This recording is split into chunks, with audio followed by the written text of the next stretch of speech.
আসসালামু আলাইকুম শিক্ষার্থীরা, আশা করি সবাই অনেক ভালো আছো। পঞ্চম শ্রেণীর গণিত ক্লাসে সবাইকে স্বাগতম। আজকের ক্লাসে আমরা 12 পৃষ্ঠার 7 নং অঙ্কটি সমাধান করব। খেয়াল করো, এখানে 7 নং এর প্রথমে প্রশ্নটি আমরা পড়ে নিই। এখানে প্রশ্নটি হচ্ছে, একটি বিস্কুট কারখানায় 150 জন কর্মচারী আছে। এক বছরে ব্যবসায় তাদের 46,80,000 টাকা লাভ হলো।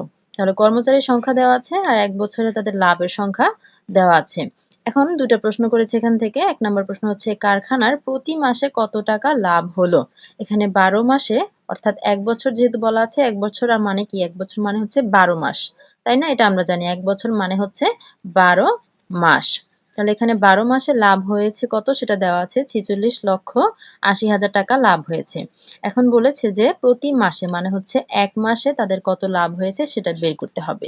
আর 2 নম্বরে বলেছে এক বছরের লাভের টাকাকে কর্মচারীদের মধ্যে সমানভাবে ভাগ করে দিলে প্রত্যেকে কত টাকা করে পাবে। ঠিক আছে, তো আমরা সমাধানে চলে যাব। খেয়াল করো, এখানে আমাদের এক বছরের লাভ হয়েছে 46,80,000 টাকা। তাহলে এক মাসে যদি লাভ কত হয় সেটা বের করতে চাই, তাহলে কি, এক বছর যেহেতু 12 মাস, তাহলে 12 দিয়ে এই সংখ্যাটাকে ভাগ করতে হবে, তাই না?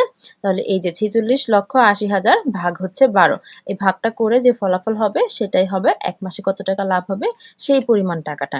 তো এখন ভাগটা আমরা করব 12 দিয়ে 46,080, 46,80,000কে আমরা ভাগ করব। খেয়াল করো, 12 দিয়ে 46 এর মধ্যে কয়বার যায়? 3 বার যায়। 3 12 36, 36 হলো। এবার বিয়োগ করলে হয় 10, আর এখান থেকে এই 8টাকে এখানে নামিয়ে নিয়ে আসলাম।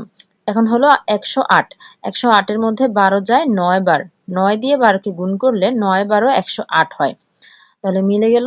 এবার এখানে শূন্য আছে কয়টা? 4টা। এই 4টা শূন্যের জন্য এখানে 4টা শূন্য। তাহলে ভাগফল কত? ভাগফল হচ্ছে 3,90,000। দেখো, এখানে আমরা ভাগফল পেয়ে গেছি 3,90,000। তাহলে এখানে আমরা ভাগফলটা লিখে দিব। ভাগফলটা হচ্ছে 3,90,000 টাকা। প্রতি মাসে তাদের লাভ হয়েছে 3,90,000 টাকা। এরপরে আমরা দ্বিতীয় প্রশ্নে চলে যাব।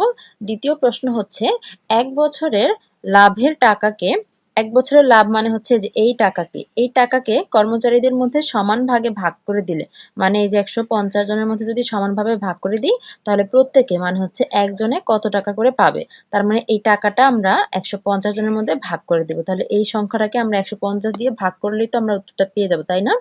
এই যেখানে আমাদের লেখা আছে, আমরা যদি এই সংখ্যাটা মানে এত টাকাকে 150 দিয়ে ভাগ করি তাহলে এমন হবে 46,80,000 ভাগ 150। এখন আমরা ভাগটা বুঝে নিই। খেয়াল করে যেখানে আমরা ভাগটা করে রেখেছি, দেখো এই ভাগটা কিভাবে করেছি। এখানে যেহেতু 150 তিনটা অঙ্ক, তাহলে এখান থেকে তিনটা অঙ্ক নিলে হয় কত? 468। 468 এর মধ্যে 150 যায় 3 বার, 3 দিয়ে গুণ করলে হয় 450। এখন বিয়োগ করলে এখানে হয় 8 আর এখানে হয় 1, 18। উপর থেকে একটা শূন্য নামালাম, 180 হলো। এখন 180-র মধ্যে 150 যায় কয়বার? একবার, 1 দিয়ে গুণ করলে হয় 150। ঠিক আছে, এবার বিয়োগ করলে এখানে শূন্য আর এখানে 3, উপর থেকে আবার একটা 3 নামালাম, এবার হলো 300। 300 এর মধ্যে 150 যায় 2 বার, 2 দিয়ে 150 কে গুণ করলে হয় 300, গেল 300। এরপর এখানে আর শূন্য আছে 2টা, এই 2টা শূন্য পরপর নামিয়ে আমরা 2টা শূন্যের জন্য এখানে 2টা শূন্য দিব। তো এখানে কত হলো? ভাগফল হয়েছে 31,200 টাকা। 31,200 টাকা। তার মানে কি হলো? আমাদের ভাগফলটা আমরা এখানে লিখে দিব 31,200 টাকা। তার মানে প্রত্যেক কর্মচারী 31,200 টাকা করে পাবে। এই ছিল আমাদের এই অঙ্কটাতে। আশা করি বুঝতে পেরেছো। আমরা সমাধান করে দেখিয়ে দিয়েছি।